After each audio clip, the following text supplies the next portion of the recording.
peristiwa-peristiwa besar yang terjadi sekarang ya Mas Gafur.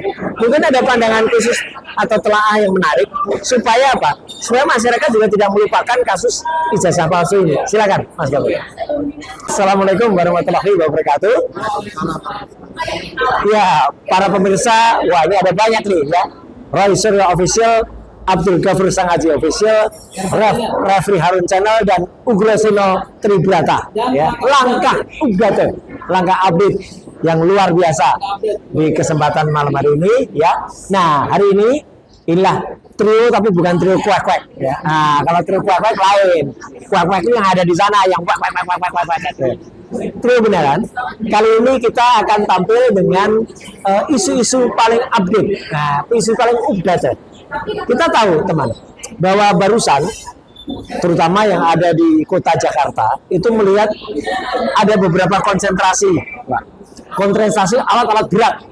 Alat-alat berat itu bukan alat berat dalam pembangunan, tetapi kendaraan-kendaraan berat ya itu yang dijalankan oleh dua institusi, yaitu Coklat dan Ijo. Nah, Coklat dan Ijonya tebak sendiri ya mana, dan itu ternyata tersangkut dengan sebuah kasus yang saya nggak perlu ceritakan, kasusnya heboh banget ya gitu, karena yang satu kompres, yang sini juga kompres, kemudian yang satu gelar barang bukti, kemudian yang satu kemudian juga menggelar pertemuan, dan itu terjadi pada hari. Dan yang menarik apa? Itu sedikit kemudian agak menutup Pak Ugro dan Mas Ghafur ya. Oh ya, lupa saya perkenalkan. Di samping kanan saya atau di kiri bisa, tentu kita kenal semua Pak Ugraseno, dan juga luar biasa Pak Ugro ya, terus membersamai kami, dan juga Mas Abdul Ghafur Sangaji, pengacara yang naik dalam daun ya, pucuk daun ya, bagaikan ulat dia naik daun ya. Nah, Pak Ugro dan Mas Ghafur ya, saya nanti akan ke Pak Ugro. Ini jangan sampai katakanlah apa ya, adu kekuatan antara Coklat dan Ijo ini kemudian menutup kasus yang sekarang kita lagi konsep, ini lagi menarik-nariknya Pak, lagi seksi-seksinya. Karena apa? Karena minggu yang lalu pemirsa juga tahu, alhamdulillah, puji syukur kehadirat Tuhan Yang Maha Kuasa, Allah Subhanahu Wa Taala, kami memenangkan ya, meskipun itu tidak semua, tapi kami menangkan daging-dagingnya ya, tentang adanya penangkapan ya, permohonan untuk pra-peradilan terhadap penangkapan yang tidak sah, kemudian penahanan yang tidak sah, dan juga penggeledahan yang tidak sah. Dan minggu depan kita akan jalan lagi dengan pra-peradilan yang kedua, yang akan menyangkut penersangkaan terkait dengan pasal 32 Undang-Undang ITE, Informasi dan Transaksi. Nah, jangan sampai kemudian tertutup. Karena apa? Pemirsa, juga karena ada sedikit yang sebenarnya kami menyayangkan juga ya, Mas Ghafur dan Pak Ugro, ada yang kemudian mencoba membaca ini dengan salah ya, dan kemudian dikatakan kalau tindakan dari pra-peradilan itu adalah mengkhianati rakyat. Katanya kami tidak berjuang untuk rakyat, katanya kami itu malah justru akan membuat kerjasama dengan oligarki, bahkan dengan pihak dari tembok sana ya, Yuri Solo atau dari Ratapan Solo ya, tembok Ratapan ya gitu. Dan bahkan apa yang dilakukan oleh sahabat kita Dr. Tifa itu juga dinegasikan, katanya nggak boleh eksepsi itu nanti akan menguntungkan Jokowi. Nah, jadi sekaligus nanti selain kita bahas isu-isu aktual dan juga bagaimana terhadap isu yang besar yang lagi terjadi ini, bagaimana kita sebenarnya menyikapi langkah dari pra-peradilan yang tetap itu berpihak kepada rakyat ya, dan kita sama sekali tidak ada sedikit pun ya maksud kita untuk kemudian mundur dari perjuangan rakyat, tapi juga kita jangan sampai kita mati konyol gitu. Karena kalau kita masuk ke persidangan asal maju, tapi ternyata kita tidak bersiap dengan apa yang terjadi, maka itu namanya mati konyol. Baik, untuk kesempatan pertama saya akan mohon Pak Ugraseno untuk menyampaikan bagaimana supaya kasus yang besar-besar itu, kasus gajah itu ya, gajah sama gajah pelanduk mati di tengah. Gajah itu bukan nggak punya ijazah ya, lain lagi itu ya. Meskipun gajah-gajah itu kadang-kadang ada yang partai gajah itu kalau itu nggak punya ijazah, yang lagi bersiap-siap keliling Indonesia dan ditolakin di mana-mana ya, gitu. Ya mau masuk Jawa Barat ditolak, nanti mau masuk Nusa Tenggara Timur sana ditolak gitu. Ya, baiklah bro. Bagaimana supaya kasus itu tidak menutup kasus ijazah palsu yang sekarang terjadi? Silakan, monggo Pak. Jadi kembali lagi saya ingat waktu masih akabri tingkat 2, Baik, tahun berapa itu Pak? tahun 76, Oh, 76 ya. 1976 ya. 1976. Baik, ya. Itu saya masih Pernah ikut pramuka dulu SMP kelas 2. saya masih kelas 4 itu Pak. Ya. SMP kelas 2 itu Ya. tahun berapa ya? Bisa itu 72. Baik, ya. Nah, 71 ya. Terjadi, ya. Pramuka itu kan nyanyinya kan ada yang lagunya terkenal itu sampai sekarang saya masih ingat. Hah? Lagunya gini Mas. Ya. Pramuka di mana-mana. Nah, ya. Sekarang sudah berubah. Tapi bukan lagu pramuka. Apanya Pak yang berubah? Korupsi Di mana-mana. Wah, iya loh. Jangan sampai kemudian korupsinya di mana-mana. Iya, benar. Iya, jadi kita sekarang memasuki dunia baru lagi penegakan hukum berkaitan dengan korupsi di mana-mana. Iya, Ya, iya. ada kaitan dengan BGN. Oh iya, Dan Badan Gizi Nasional itu ya BGN itu. Ya. sekarang ya kita serahkan sama Bapak Presiden karena saya dengar semuanya sudah dipanggil oleh Bapak Presiden. Oke. Barusan sebelum kita podcast ini Bapak, Iya, ramai itu di depan Istana Negara, katanya para pejabat pada pulang itu. iya baru dipanggil ya. Iya. Mudah-mudahan ada solusi yang terbaik untuk negara dan bangsa ini setelah diberikan arahan di Bapak Presiden kita, Iya. Pak Prabowo Subianto. Iya. Nah, saya kembali kepada kasus dugaan Korupsi? Bukan. pencemaran nama baik Oh, kasus kita. Ya, kasus kita ada benar. yang berkaitan dengan ijazah palsu. Ya. Jadi laporan saya tetap kembali begini, masyarakat supaya benar-benar jelas, ya kan? Laporan yang Lakukan oleh Jokowi. 4 pelapor. Betul. Jokowi, Andi Kurniawan, Mejumanan sama-sama Swek. Maret sama Swekan. Ya.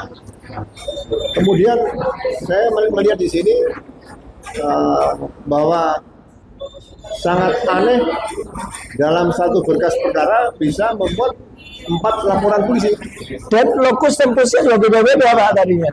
Makanya ini tidak diperhatikan secara tajam Iya. oleh para penyidik kita. Ya, Ya. Artinya penyidik ini lebih baik daripada penyidik zaman saya dulu. Karena dulu undang-undang IT kan Belum ada. menonjol. Iya. Ya. Kenapa saya katakan begitu? Ya kan? Karena seharusnya satu peristiwa, Baik. ya, mungkin ada beberapa perkara Ya. dan itu dilaporkan menjadi satu laporan polisi. Iya, disatukan. Jadi peristiwa di situ lokus delikti, tempus deliktinya di situ ada. Kemudian mungkin ada beberapa perkara, misalnya Ya. ada pengerusakan rumah, Oke. pembunuhan, Ya. perkosaan, Ya. pencurian, Iya. penganiayaan dan Ya, sebagainya. dijadikan satu. Nah, kalau itu masih bisa dilaksanakan, tapi itu satu laporan polisi, Wih, iya. bukan masing-masing satu LP. Iya. Ya kan? Nah, bisa juga hanya satu peristiwa perkara, satu laporan. Lah kalau 5 tadi dijadikan satu, jadinya peristiwanya apa, Pak? Nah, ini yang membingungkan karena hubungan antara laporan polisi yang pertama, Pak Jokowi, Ya. laporan polisi Andi Kurniawan, Lecumanan dan Maret sama Swekan. Itu hubungan langsungnya nggak ada. Baik. Hanya menyentuh sedikit, atau kalau bahasa celakaan lalu lintas itu nyerempet. Oke, iya. Ada nggak nabrak, Nggak ada nyerempet. nabrak. Iya. Nggak ada nabrak. Iya. Dan bukan rangkaian kereta api Oke. yang digandeng itu panjang. Iya. Nah, karena ini menjadi satu berkas perkara dengan jumlah tersangka 8. Iya. Jadi harusnya berkas perkara ini Sendiri-sendiri. harus utuh jadi satu sampai diserahkan ke jaksa. Oke, iya. Kalau jadi satu ya, iya. Tidak bisa di berkas perkara bisa-bisa seperti yang sekarang ini. Betul, iya. Cluster. Sudah ada restoratif justice, Baik. justru seharusnya sudah Selesai malah. tersebut sudah selesai, Ya. tidak bantu ke jaksa. Iya. karena sekarang udah dilimpahkan jangan kita ikuti, ya kan? Jadi 3 orang sudah di restoran justice. Ya. Nanti kita lihat di proses pengadilan. Ya, Egy Sujana, Damai Ritis, dan si Omon Prismon Sianiwan. Ya. Sekarang kita coba ikuti berkas perkara, Ya. ya, akan dilimpahkan ke pengadilan. Baik. Ya. Nah, yang satu berkas perkara seperti Pak. Betul. Nomor 301. Ya, sudah jalan 2. Ya. Ya. Berkas masalahnya masih di Ya. 300 saya nomornya. belum dilanjutkan. Belum. Karena ada pra peradilan. Ya. Menariknya pra peradilan ini adalah mungkin beberapa peristiwa dalam penyidikan tersebut Ya.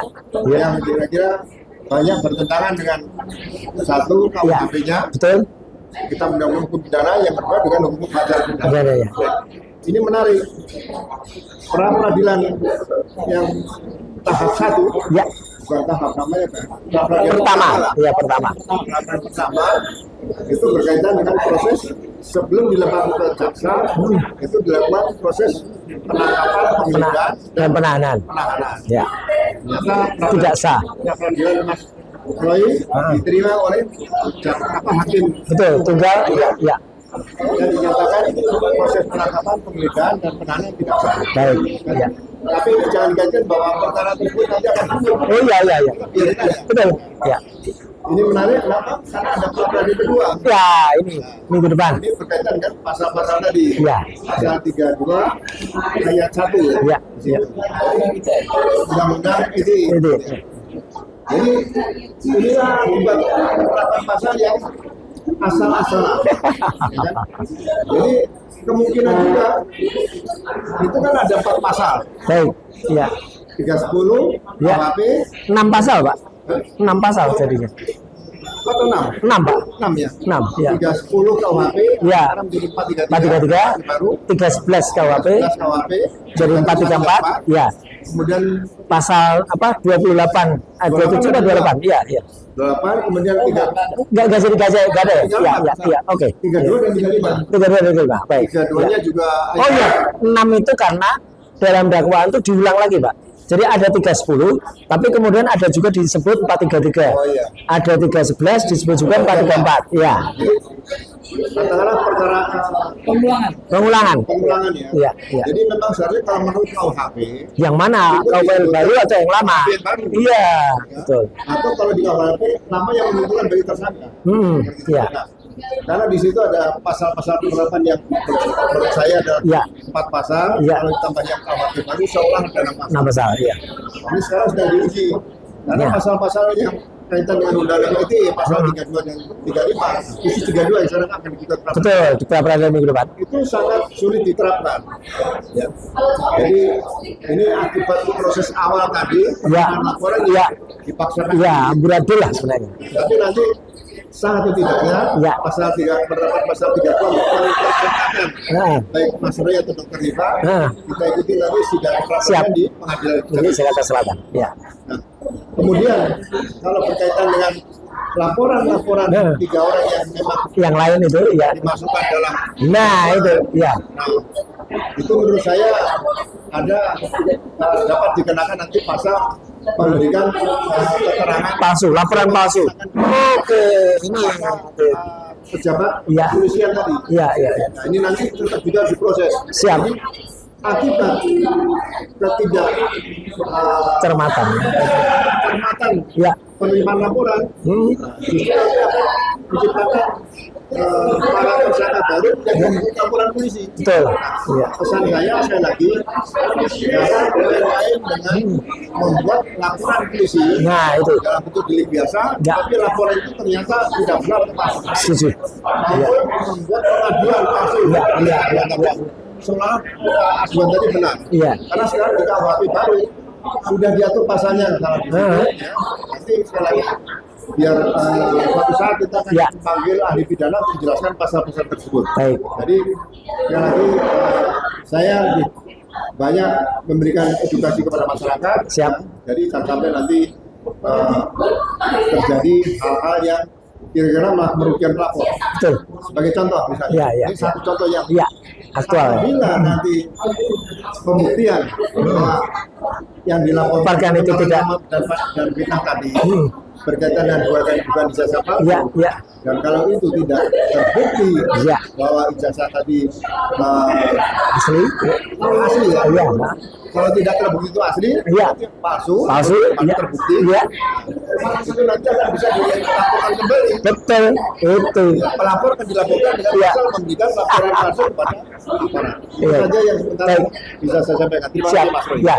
Terima kasih Pak Ugro. Jadi ya kita mendengar bahwa ternyata banyak sekali bisa kita kritisi melalui nanti permohonan kita untuk pra peradilan yang kedua. Nah, saya ingin ke Mas Abdul Ghafur Sangaji ini. Hubungannya juga dengan rendahnya peristiwa-peristiwa besar yang terjadi sekarang, ya, Mas Ghafur. Mungkin ada pandangan khusus atau telaah yang menarik supaya apa? Supaya masyarakat juga tidak melupakan kasus ijazah palsu ini. Silakan, Mas Ghafur. Terima kasih Mas Roy, Ya. Pak Bro. Ya. Memang dalam 2 hari ini ada 2 peristiwa hukum besar ya. Yang pertama kemarin kita sudah mengajukan permohonan pra peradilan yang kedua, Ya. dan kita sudah bacakan permohonan pra peradilannya, dan yang menjadi termohon adalah pihak Polda Metro Jaya. Oke. Jadi tidak ada pihak dari sana dari pemerintah yang benar itu yang selama ini hoax gitu. Ya. Digaungkan termul. Dan turut termohonnya adalah pihak dari kejaksaan. Ya. Meskipun dalam surat permohonan kemarin, permohonan pra peradilan, materi permohonan pra peradilan, kami menyebut bahwa turut termohon kejaksaan itu bukan sesuatu yang wajib untuk Oke. menjawab apa yang menjadi materi permohonan. Itu bukan kewenangan mereka ya. Ya. Tetapi kami menarik pihak kejaksaan itu supaya putusan pra peradilan itu bisa mengikat pihak jaksa. Persis. Ya, yaitu ada 2. Yang pertama, tidak bisa dulu melanjutkan proses perkara pidana karena berlaku pasal 361 ayat 2 huruf P yang baru. Dan yang kedua, kalau kemudian permohonan pra peradilan kita diterima, Ya. maka jaksa harus melaksanakan putusan pengadilan. Baik. Yaitu apa? Yaitu segera mengeluarkan pasal 32 Undang-Undang ITE dalam surat dakwaan. Oh, oke. Jadi itu yang menjadi alasan Ya. kenapa pihak kejaksaan kita turut sebagai sebagai Ya. Nah, dan yang kedua hari ini Mas Roy, ada satu lagi peristiwa hukum besar Nah. di bangsa ini yang cukup Heboh. heboh ya, yaitu dugaan tindak pidana korupsi yang dilakukan oleh salah satu pejabat teras dari kejaksaan Jampitsus yang hari ini mengundurkan diri. Ya. Kemudian beberapa jam setelah itu ditetapkan sebagai tersangka Oke. oleh pihak Polda dan Ya. Mabes Polri, satuan kerja untuk pemberantasan. Ya. Kita sepakat bahwa siapapun orangnya yang terlibat dalam dugaan peristiwa tindak pidana korupsi, ya memang harus Ya. ditindak. Gitu. Jangankan pejabat teras kejaksaan, selevel menteri, ketua lembaga tinggi negara, Oh, iya. bahkan kalau kita mau agak progresif penegakan hukumnya dalam memberantas tindak pidana korupsi, kalau memang ada jejak mantan presiden atau mantan wakil presiden, saya kira juga Oh iya, betul. misalnya dalam kasus tindak pidana korupsi yang melibatkan Nadiem Makarim, Ya. kemudian juga ada ada Om Lembong, kemudian mantan Menteri Agama yang menyebut nama Pak Jokowi. Iya, itu selalu disebut itu nama Jokowi itu. Disebut nama Pak Jokowi. Tapi kenapa kemudian Pak Jokowi tidak pernah diminta keterangan? Kalau kita mau serius Ya. dalam memberantas tindak pidana korupsi. Jadi kita mendukung langkah-langkah pemberantasan tindak pidana korupsi. Ya. Tapi menurut saya Mas Roy, dalam peristiwa hukum hari ini, yang menarik itu ada 2 hal menurut saya. Iya. Yang pertama, tadi pada saat Polda Metro Jaya melakukan konferensi pers, Oh iya, keluar. dipimpin oleh Budi, Kombes Budi ya. Budi. Ya itu. Itu banyak sekali uang dan emas Iya. yang menjadi barang bukti. Ya. Karena ada proses penggeledahan di 3 tempat. Di 3 tempat, ada di kafe, kemudian ada di rumah yang rumahnya itu adalah milik Jampitsus. Ya. Itu kan ada 74 kg emas. Ya. Kemudian ada beberapa uang yang kalau dikonversi itu ratusan Miliar. 400 miliar lebih. Itu sesuatu yang luar biasa. Tapi bukan hanya sekedar uangnya yang besar, tetapi ada transparansi dari Polda ketika memperlihatkan barang bukti. Nah, itu yang menarik. Ya. Itu dulu nggak terjadi di kasus ini. Itu. Artinya selama ini kebiasaan Polda Metro Jaya dan Polri ketika mengungkap suatu kejahatan, maka pada saat mereka memberikan konferensi pers kepada publik, itu semua barang bukti digelar. Ya. Kalau dulu kasus KM50 celuritnya, Ya. senjata apinya, ya. Hari ini di kasusnya Pak Febri, itu semua barang bukti yang Digelar. disita dan digeledah itu kemudian digelar. Ya. Dan tadi kita lihat banyak sekali ya Mas Roy ya. Emasnya, duitnya. Banyak duit, saking banyak duitnya gitu ya. Ya. Tetapi yang menjadi pertanyaan, ketika mereka melakukan gelar perkara untuk menetapkan tersangka pada tanggal 7 November ya. Nah, Maaf ya Mas Roy. iya. Kita flashback sebentar. Betul. 2025 ada 8 anak bangsa ditetapkan sebagai tersangka. Ya. Klaster 1 ada 5 orang, klaster 2 ada 3 orang, dan salah satunya di sini ada Mas Roy. Ya. Tapi tidak pernah ada satupun dokumen Betul. yang diperlihatkan kepada publik. Nggak ada. Tidak ada satupun barang bukti yang katanya 700, bukan hanya 709 barang bukti dokumen ya Mas Roy. Ya. Tapi saya lihat langsung dari dokumen kejaksaan Ah. berdasarkan berita acara penyerahan barang bukti itu Betul. ada 712 barang bukti Ya. dokumen. Tapi tidak pernah ada satupun barang bukti dokumen, baik skripsi, baik ijazah, baik apa namanya koran dan seterusnya, yang diperlihatkan kepada publik. Ya. Sehingga itu kemudian menjadi Pertanyaan. pertanyaan Ya. publik. Sebenarnya penegak hukum transparan nggak sih? Iya kan? Iya. Makanya kemudian hari ini kita saya kira bukan indikasi lagi, tapi ini Polda dan Polri memperlihatkan bahwa ada kesenjangan dalam Ya. ya kasus Jampitsus begitu luar biasa Ya, mereka ya. bergerak cepat Ya. dan cepat loh Mas Roy. Cepat dan ada perhatian dari Dewan Perwakilan Rakyat. Ini yang penting. Itu. Nah, tapi untuk kasus selembar ijazah ini Mas Roy, butuh 400 hari lebih. Ya. 1 tahun lebih. Hmm. Kemudian juga sampai hari ini tidak pernah ada satupun barang bukti dokumen Ya. yang diperlihatkan pihak polisi. Ya. Ya, sehingga itu masih misteri juga. Iya. Barang bukti yang katanya sudah dilimpahkan ke Iya. jaksa Iya. akan bawa ke pengadilan. Iya. Itu kan benar barang bukti Iya. asli apa? Betul. Ya, karena yang dibutuhkan itu bukan hanya sekedar kita menguji, memvalidasi Nah. perkara pidana dalam Iya. peristiwa dalam forum pengadilan pidana, Iya. tetapi juga adalah transparansi. Setuju. Jadi saya kira sudahlah hari ini kita melihat ada kesenjangan hukum yang Iya. itu hal yang pertama Mas Roy.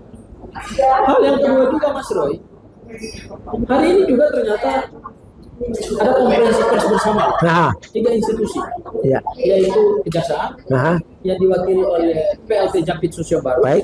kemudian juga dari pihak Polda dan dari Polri, kemudian juga dari Komisi 3 DPR Iya. yang langsung dipimpin oleh Ketua Komisi 3 DPR. Betul. Dan ada yang menarik Mas, hari ini juga langsung Ketua Komisi 3 DPR mendorong segera dibentuk Panitia kerja. panitia Panitia kerja untuk mengawal proses penegakan hukum. Hmm. Menurut saya ini juga menimbulkan kesenjangan penegakan. Iya. Kesenjangan dari sisi DPR sebagai Wakil rakyat. wakil rakyat Iya. dan ya DPR itu kan lembaga penegak hukum, Ya. tapi dia rumpun lembaga Betul. Legislatif. ya kalau kita bicara dalam sistem Ya. trias politika, dia itu kan adalah rumpun lembaga Legislatif. Ya. Salah satu fungsi yang utamanya adalah pengawasan, Betul. kontrol. Betul. Ya, kontrol terhadap apa saja, mau Ya. keuangan, Ya. mau apa saja, Ya. termasuk juga adalah penegakan hukum Ya. yang menjadi domainnya. Betul. Ya. Kenapa selama berbulan-bulan Mas Roy Bu Viva pernah berkirim surat untuk beraudiensi? Iya. Berkali-kali kita kirim ke berbagai komisi. Iya. Ya, tapi tidak satu pun Iya. mereka mau bertemu. Padahal yang mengadu kita adalah warga negara. Hmm. Banyak kasus-kasus tindak pidana, Mas Iya, Roy, iya, iya. yang kita sama-sama udah menonton. Tahu lah. Iya. Tahu lah. Banyak juga orang mengadu lewat DPR, akhirnya kemudian Ya. dilakukan penegakan hukum dengan benar. Ya, ya. Bahkan yang melibatkan jaksa sehingga ada Ya. juga Betul. seorang Kajari akhirnya dipecat, ada juga jaksa penuntut umum Ya. dipecat, gitu ya Mas Roy ya. Iya. Iya. Karena Beberapa waktu yang lalu. ketika rakyat datang ke DPR, mereka mengadu dan Ya. didengar. Iya, itu wakil rakyat. Ada forumnya. Memang DPR itu bukan forum untuk menguji keabsahan penegakan Ya, hukumnya ya. ya, atau pembuktiannya, bukan forum pembuktian, tapi dia melakukan pengawasan Oke. dan kontrol. Iya. Kenapa dalam kasus ijazah Pak Jokowi ini Tidak DPR ada. juga tidak segera membentuk panitia? Oke. Ya, itu yang menurut saya dua isu yang Ya. akhirnya kita melihat bahwa antara tindak pidana korupsi dengan ijazah ini perlakuan Ada standar ganda lah. ya, standar ganda lah. Meskipun begini sebentar. Memang kasus korupsi dengan ijazah ini dua delik yang Ya, korupsi itu extraordinary crime. betul. Harus Dan cepat juga. cara menangkap menahan pun kalau Ya. seperti yang terjadi dengan Mas Roy, Nah. saya kira kalau itu untuk peristiwa tidak pidana korupsi, saya kira Cocok. Iya. tapi kalau untuk Pencemaran nama baik. Aduh. makanya kemudian makanya dibatalkan oleh pengadilan, Iya. oleh pra peradilan, Iya. karena tidak sesuai. Setuju. Ya. Ya. Dan ijazah itu memang hanya selembar ijazah ya. Iya, Mas Roy. iya, iya, iya. Kalau itu terbukti, ya, itu ancaman pidananya ya, Ya. dia tidak pidana pemalsuan dokumen. Oke. Beda dengan korupsi.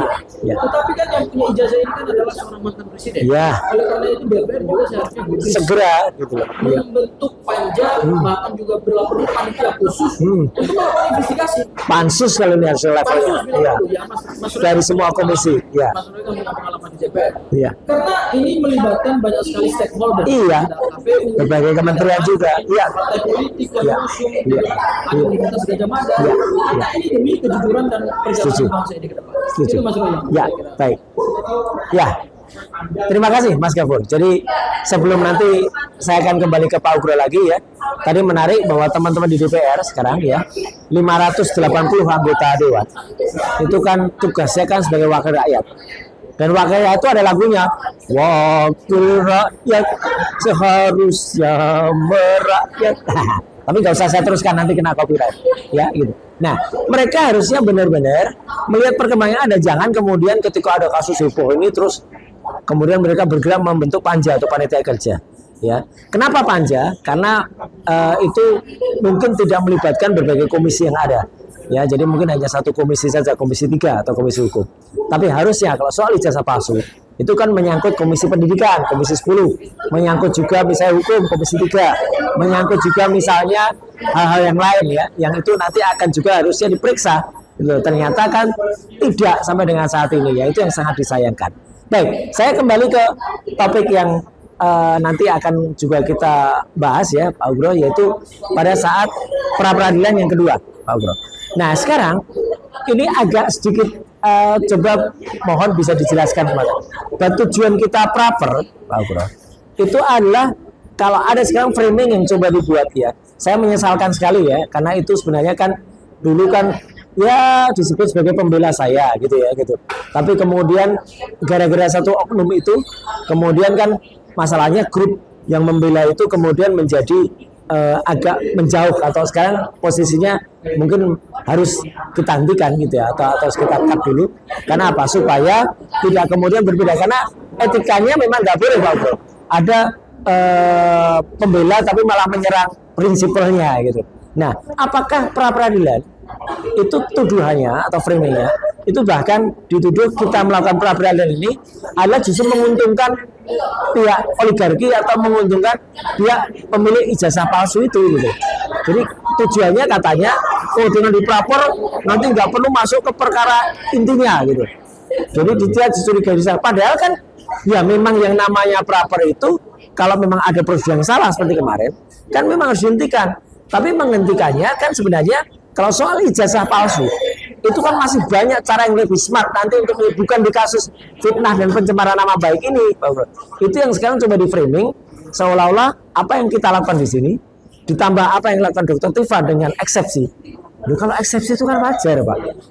Ada orang kemudian berusaha kalau kemudian dakwahnya salah dia eksepsi supaya apa? Supaya patah dakwaannya. Lah kok eksepsi disalahkan? Memangnya Dr. Tifa dituduh terus, kemudian terus pokoknya kalau mau di apapun ya terus saja sampai kemudian divonis. Nah kalau sudah masuk ke dalam menuju ke vonis ya kan sudah bisa diprediksikan pasti akan konyol gitu kan gitu. Itu Pak Bro, mungkin Bapak bisa berikan ya gambaran kepada masyarakat langkah pra peradilan dan langkah yang dilakukan oleh Dr. Tifa. Mungkin akan kita lakukan juga kalau kita masuk ke pokok perkara itu eksepsi itu layak dilakukan dan ini bukan justru dianggap mengkhianati perjuangan rakyat. Bagaimana Pak Bro? Monggo. Ya. Terima kasih Mas Ya. sama Mas Gafur. Ya. Jadi saya sebelum masuk tadi yang Ya. tanya pasti jadi apa yang disampaikan Mas Gafur tadi. Nah, Mudah-mudahan semoga insya Allah ya, mudah-mudahan semoga insya Allah. Ya, kalau memang dibentuk panja di DPR ya, Komisi 3 DPR RI dapat melaksanakan katakan dengar pendapat, Ya, fungsi ya. investigasi, Ya, kasus-kasus korupsi ini terbuka semua setuju. dan disampaikan terbuka pada publik. Ya, setuju. Sama dengan kasus Bank Senturi. Ya, ya. Biar publik bisa mengikuti apa yang dilakukan wakil-wakilnya di DPR. Kalau wakilnya tidak terbuka sama rakyat yang Waduh. berikan mandat sebagai wakil, ya, berarti bukan jadi wakil rakyat. Iya, Jadi mohon dapat terbuka, disiarkan tiap hari melalui setuju. media. Iya. Wah, kalau disiarkan tiap hari nanti kasus ijazah juga hilang, Pak. Kasus ijazah nanti live streaming. Ah, siap. Itu yang pertama. Kemudian yang kedua, sebetulnya pra peradilan. Ya, Kalau sekarang kalau sidangnya Dr. Dimas dan langsung ke SFC. Ya, ya. namanya tanggapan terhadap apa tadi. Betul. Jadi itu kan yang di pra peradilan kan kasus yang dilaporkan oleh Pak Jokowi Betul. berkaitan penyemaran nama baik dan fitnah. Ya, ya. Jadi memang dalam proses penyidikan tadi itu sudah ada kesalahan dari awal. Iya, betul. Itu yang penting. Untuk meluruskannya supaya prosedur penanganan perkara pencemaran nama baik dan fitnah ini bisa diuji sebelum sidang akhir Nah. melalui pra peradilan. Setuju. Ya, Karena ya. pra peradilan yang Ya. diatur dalam pasal 158 Ya. hukum acara pidana baru itu tadinya hanya ada 4 Baik. di KUHP hukum Iya, acara pidana lama. iya, iya. Sekarang ada 14. Nah, Ya. itu jadi lain Pak. Ya, Untuk para masyarakat yang Iya. menghendaki keadilan dan kebenaran yang Iya. sebenar-benarnya, seadil-adilnya, gunakanlah pra peradilan itu untuk uji. setuju. Ya, Banyak perkara-perkara yang memang kadang-kadang masyarakat sulit ya. untuk mengakses bagaimana cari solusinya. Nah, ya. Sebagai contoh sekarang, karena sudah dilimpahkan ke perkara Mas Roy dan Dr. Dimas dan Ya. dilimpahkan P21 tahap 2 pada jaksa. Nah, ada waktu sebelum maju sidang, kesempatan di sini lah space atau ruang untuk mengajukan pra Pra peradilan, ya. Jadi jangan dipaksakan bahwa pra peradilan itu untuk menghambat, bukan. Enggak, ini ya, jangan salah. Iya. Yang bengkok dan Ya. bukan membengkokkan itu. Nah, ini penting. Jadi mudah-mudahan hakim tunggal pra peradilan Ya. ya, dapat bertindak sesuai dengan hukum acara pidana yang baru. Karena Ya. ini sebagai test drive pertama kali Baik, ya. ada Kuhap baru ya. kuhap baru Dan yang KUHP bisa ya. Ya. menguji melalui pra peradilan Ya. beberapa permohonan yang diajukan oleh tersangka Ya. sebelum nanti menjadi terdakwa seperti Ya. itu. Jadi Baik. bersyukur, jangan Ya. dianggap ini hal yang kecil akan meremehkan bahwa oh nanti jasa palsu tidak akan bisa di. Nah, itu ya. Dugaan jasa palsu menurut saya itu lebih sebaiknya yang digugat pertama adalah para pengguna dulu. Baik, Para ya. pengguna yaitu Ya. KPU Solo, KPU Ya. Jakarta dan Ya. KPU RI. Ya. Ya kan? Nanti kalau sudah terbukti semua, Nah, baru bergerak. apa yang menyerahkan ke KPU? Nah, Jadi ya. tetap saja sabar, jangan dipaksakan ingin buru-buru melihat ijazah tersebut. Ya. Karena ini sudah digunakan. Ya. Jadi semua rekan-rekan, para penasihat hukum atau masyarakat, tolong bersabar, Siap. jangan memaksakan bahwa ijazah dugaan palsu tadi harus dibuktikan segera, karena butuh waktu lama di sini. Betul, betul. Mudah-mudahan hasil KIP Pak Gunatua Ya. Dan tim Bon Jovi. tim Bon Jovi, Ya. Pak Lukas ya, Iya, Pak Lukas dan Pak Lukas Pak. Masno dan kawan-kawan ini nanti akan mengawal pelaporan kepada terhadap para komisioner KPU dari Solo, Ya. DKI Jakarta dan Pusat. Pusat, Nah, jadi baik. sabar, tunggu giliran pastinya akan tetap berjalan terus. Ya, ya. Perjalanan dunia tidak berhenti sejenak tapi akan berputar terus. Siap. Seperti bulan Iya, itu. iya, Terima kasih. iya. Iya, baik. Terima kasih Pak Bro. Jadi itu ya teman-teman supaya clear, bukan berarti dengan pengajuan ada pra peradilan dan eksepsi itu kemudian mengkhianati rakyat. Sama sekali tidak. Justru kalau kemudian rakyat itu kemudian berharap terlalu banyak dan kemudian mendorong-dorongkan tanpa kemudian mengikuti strategi, tanpa berpikir dengan smart. Itu yang jangan, karena berkali-kali nanti akan kalah lagi. Jadi kita tuh berharap supaya tidak kalah, supaya ini menang, tapi dengan menggunakan jalur yang benar. Tidak kemudian dipaksakan jalur untuk fitnah dan pencemaran baik, itu nanti untuk menguji sasa. Karena jelas dari 712 barang bukti yang ada, itu yang saya kebetulan Pak Ugro dan juga Mas Gafur, ada juga Mas Refli, ada juga waktu itu Pak Al-Katiri dan juga Pak Ramdaksa, itu sempat melihat barang-barang bukti yang ada, dan itu kalau kita lihat jauh panggang dari api sebenarnya barang-barang buktinya. Tapi nggak apa-apa, nanti itu kita uji. Nah, Mas Gafur, dengan adanya situasi di masyarakat yang kemudian sedikit agak mempertanyakan pra-peradilan dan juga eksepsi yang dianggap itu mengkhianati rakyat, itu pendapat Mas Gafur bagaimana? Silakan. Oke, ini yang perlu dipahami ya, karena tentu karena ini ranahnya adalah ranah penegakan hukum, maka semua harus dengan menggunakan legal minds, persis, pandangan hukum ya. Jadi bukan hanya kita membangun narasi-narasi sosiologis ya yang sifatnya menyudutkan atau mendiskreditkan suatu perjuangan hukum, tapi semua harus berdasarkan aturan undang-undang. Yang pertama soal eksepsi. Nah, memang di KUHP yang baru, Mas Roy, istilah itu sudah diganti menjadi nota perlawanan. Baik, ya. Kalau eksepsi itu adalah istilah atau diksi yang diatur dalam KUHP yang lama. Dulu eksepsi. Sekarang begitu kita masuk dalam prinsip hukum acara pidana yang baru, nota perlawanan. Namanya nota perlawanan. Dan ingat, nota perlawanan itu adalah hak seorang terdakwa.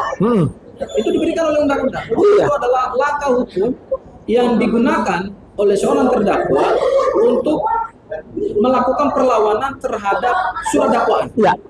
Jadi nota perlawanan itu substansinya bukan terkait dengan Mas Roy, bukan terkait dengan substansi penegakan hukumnya ya, atau katakanlah pembuktiannya.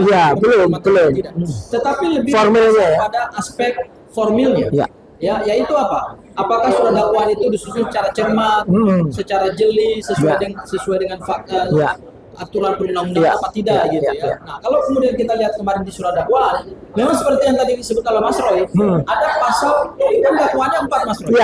Dakwaannya itu adalah dakwaan pertama primer subsidiar, dakwaan kedua primer subsidiar, kemudian dakwaan ketiga ini dakwaan kumulatif pasal 35 dan dakwaan keempat pasal 32. Nah, pada saat jaksa menuntut primer subsidiar, ini ada pasal-pasal yang sebetulnya tidak konsisten. Misalnya di dakwaan pertama disebut 433. 433 kan pencemaran. Kemudian diikut sertakan dengan pasal 261 kalau saya tidak salah ya. Itu terkait dengan perbuatan berlanjut. Nah, di berikutnya lagi ternyata ada dakwaan pasal 310. Padahal kan sama 310 dengan 433. Kalau kemudian mau diambil berdasarkan asas les favoreo, yaitu ambil pasal yang lebih ringan, paling meringankan menguntungkan dari terdakwa, ya sudah, kalau memang 310 itu yang paling meringankan, ya nggak usah lagi 433.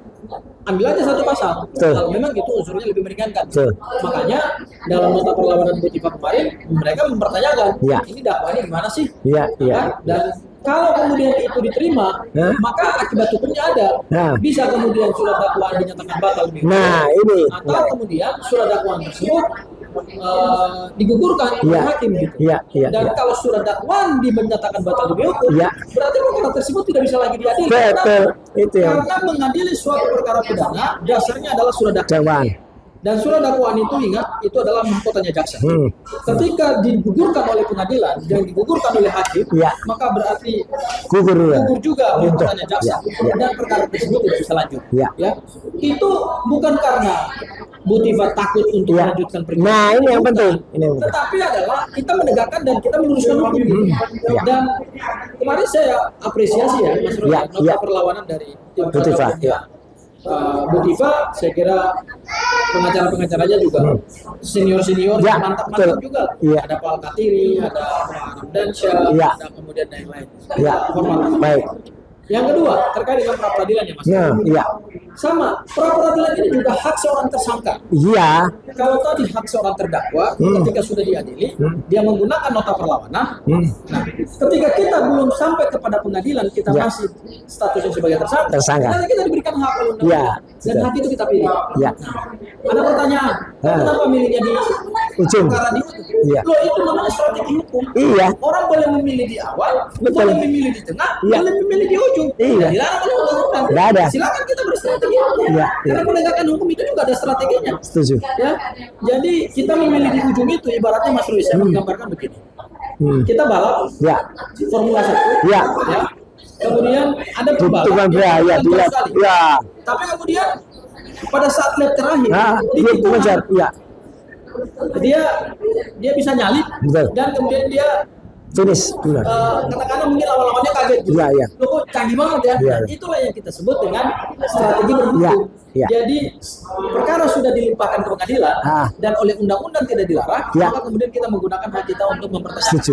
Dan langkah pertama, alhamdulillah Ya. permohonan kita diterima. Ya. Dan yang sekarang kita memohonkan pasal 32. Kalau kemudian pasal 32 ini juga diterima, Itu nggak. Nah. nah, ini Mas Roy. Iya, iya, iya. Ya. Berarti akan berdampak juga ke perkara Ya. IPA. Pasti. Akan dijadikan sebagai Ya. dasar Ya. untuk melakukan pembelaan mereka juga ya. Yaitu apa dampaknya? Pasal 32 akan dikeluarkan dari surat dakwaan. Nah, itu. Dan kemudian setelah itu mungkin saja akan ada pra peradilan berikutnya. Oh iya, dengan pasal yang lain ya kan. Pertanyaannya, apakah undang-undang membatasi permohonan pra peradilan? Enggak. Enggak ada. Tapi saya mendengar ada rencana dari Termul.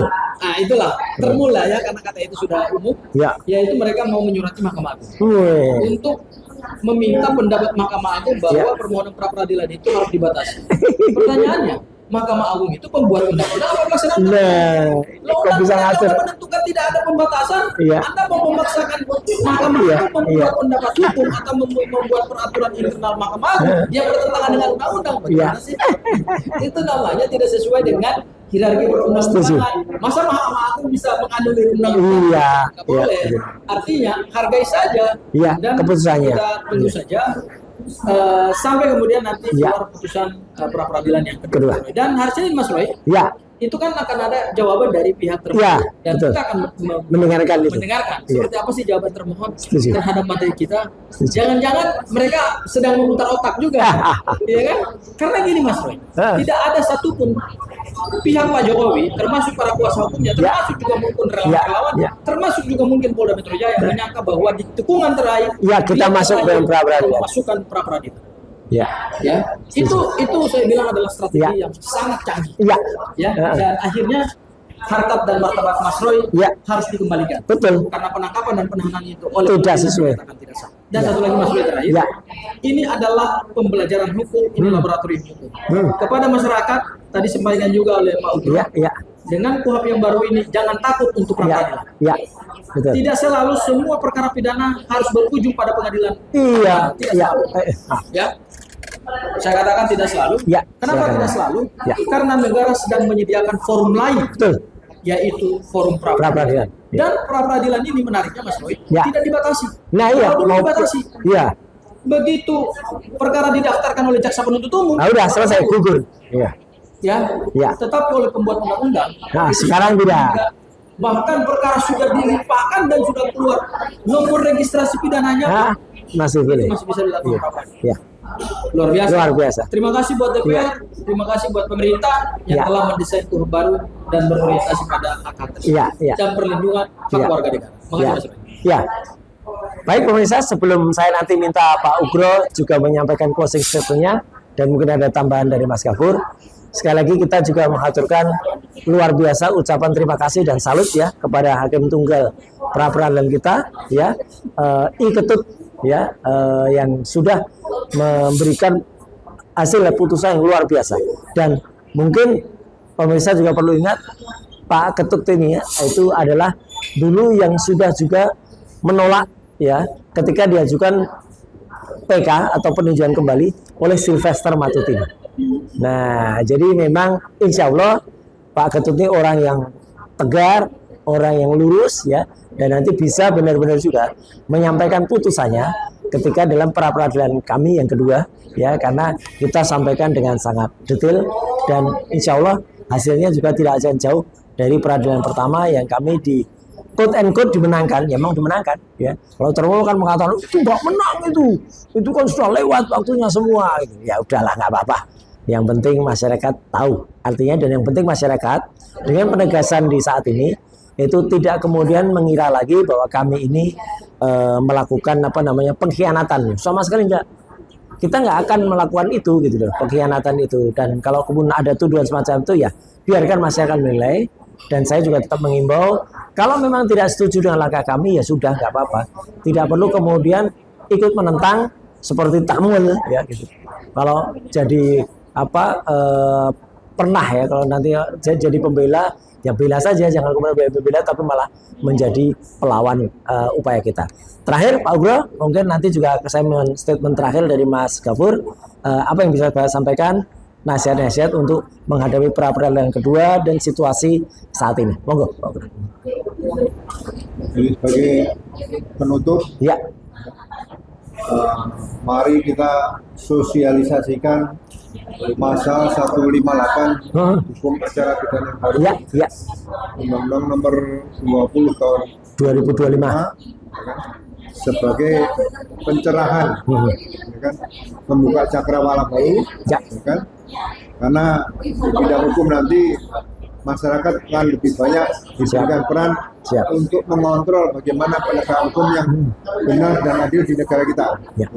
Jangan sampai nanti banyak korban-korban yang terjadi yang menimpa masyarakat yang lain seperti Pak Bamantri dan Ya, Gus Nur. Gus Nur.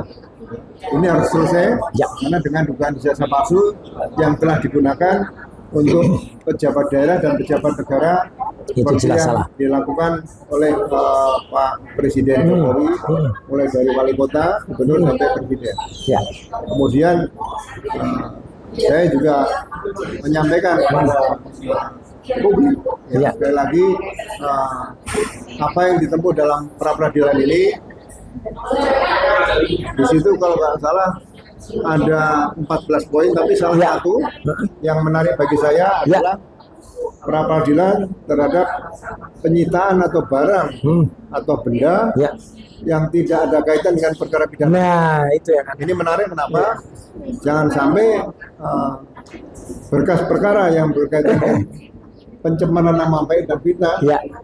itu barang buktinya seluruhnya lebih mendekati kepada pembuktian bukan ijazah, Oh, oke. ya, termasuk mesin tik. Nah, iya, itu ada mesin tik Gus Dur. Apakah mesin tik itu dipakai untuk melakukan pencemaran nama baik atau fitnah?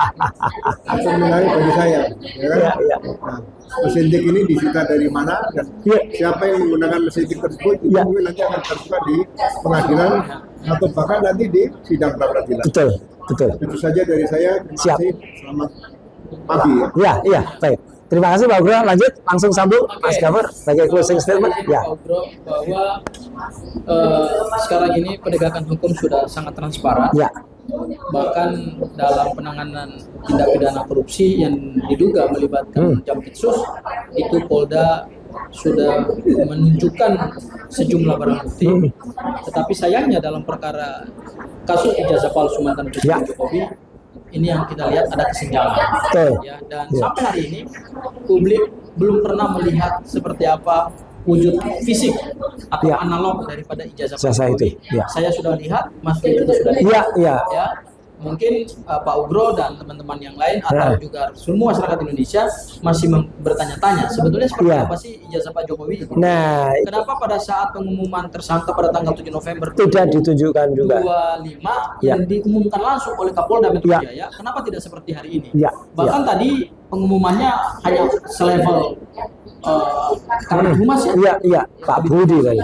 Polda Metro Jaya, Hmm. tetapi barang buktinya banyak sekali. Wah, iya. Kenapa betul. pada saat Kapolda mengumumkan tersangka, kenapa juga tidak ditunjukkan barang bukti? Ini menunjukkan bahwa ijazah Pak Jokowi memang masih misteri. Iya. Dan kalaupun pada akhirnya Nah, nota perlawanan dari Bu Tifa diterima, Ya, ya, karena betul. memang penegakan hukum itu tentu harus lurus, Ya. ya, dan Satu lagi ijazah. katakanlah surat dakwaannya dibatalkan Ya. oleh hakim, Ya. ya berarti, dan kemudian permohonan pra peradilan kami diterima, Nah. berarti ijazah ini memang masih misteri Eh. dan masih banyak cara celah forum lain untuk Ya. menguji ijazah ini. Ya. Dan tanpa ada perkara pidana ini pun saya kira publik juga sudah bisa menebak. Iya. Ya, ini asli atau palsu. Betul. Ya. Sederhananya begini Mas Bro. Ya. Sesuatu barang kalau asli, Nah, ya, apalagi bangga kita. barang yang berkualitas. Iya. Ya, Iya. saya tidak hanya mengatakan ijazah, Iya, iya, iya. tapi katakanlah handphone Ya. atau sepatu, Ya. atau pakaian, Ya. atau perhiasan.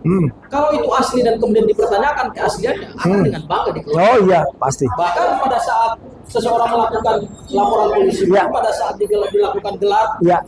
itu pasti barang buktinya diperoleh. Oh iya. Tapi kalau sesuatu yang palsu, Ah, ini. itu pasti banyak sekali muternya, Ya. ya, banyak sekali trik yang dipakai, Nah. dan satu lagi biasanya tidak ada transparansi. Betul. Dan ini kita lihat pada tanggal 7 November 2025 tidak ada transparansi soal ini. Ya. Tunggu nanti kami hari Senin akan sidang pra peradilan yang kedua lanjutan, dan mudah-mudahan doa dan dukungan dari masyarakat Ya. Indonesia yang masih menginginkan kebenaran Ya. dan keadilan tegak di Republik ini, ya mudah-mudahan perjuangan kami untuk menegakkan kebenaran dan keadilan ini juga salah satunya melalui forum Ya. pra peradilan. Betul.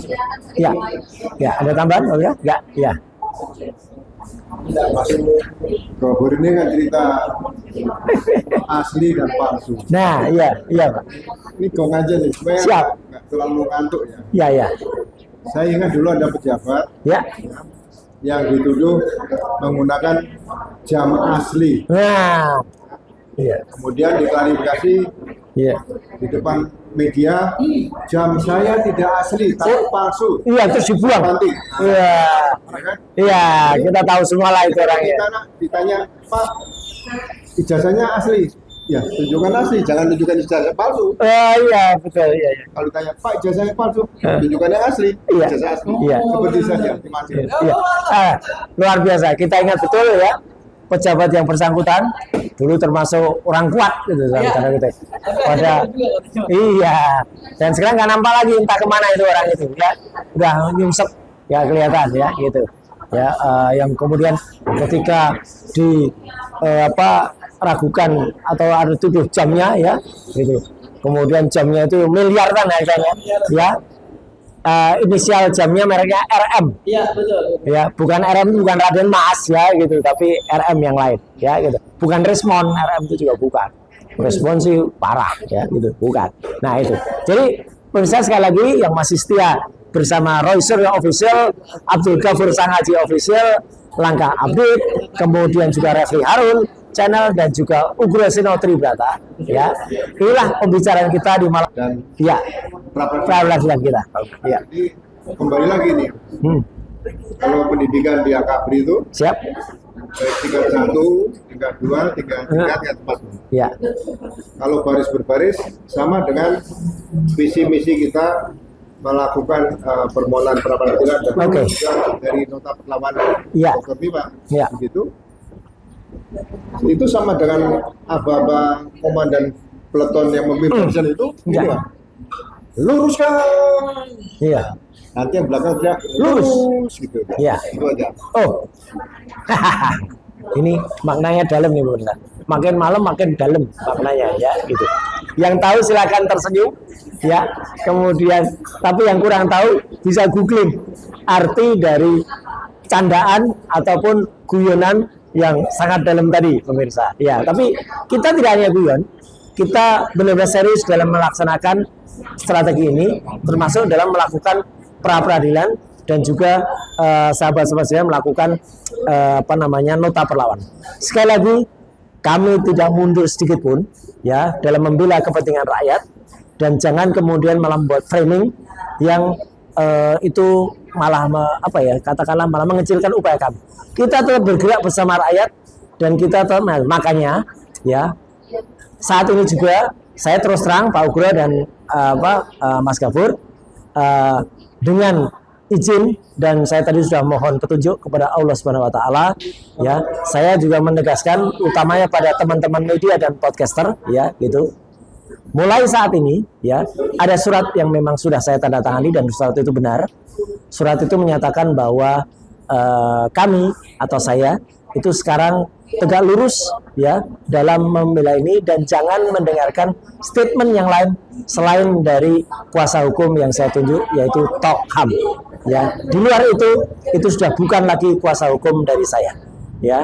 Jadi itu clear banget yang saya katakan, dan tanggal 11 Juli yang lalu ya atau kemarin saya sudah menegaskan itu, dan insya Allah itu sudah saya mohon petunjuk kepada Allah Subhanahu Wa Taala agar apa ini ditegakkan dan tidak ada lagi yang kemudian memelesetkan atau framing yang kemudian bisa meragukan kita semuanya. Kami tetap berjuang bersama rakyat.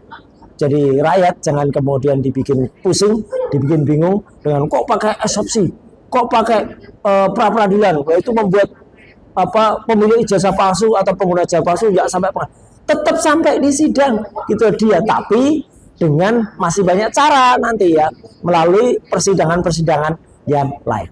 Itu saya kira yang ingin saya sampaikan. Sekian, terima kasih. Wassalamualaikum warahmatullahi wabarakatuh. Terima kasih.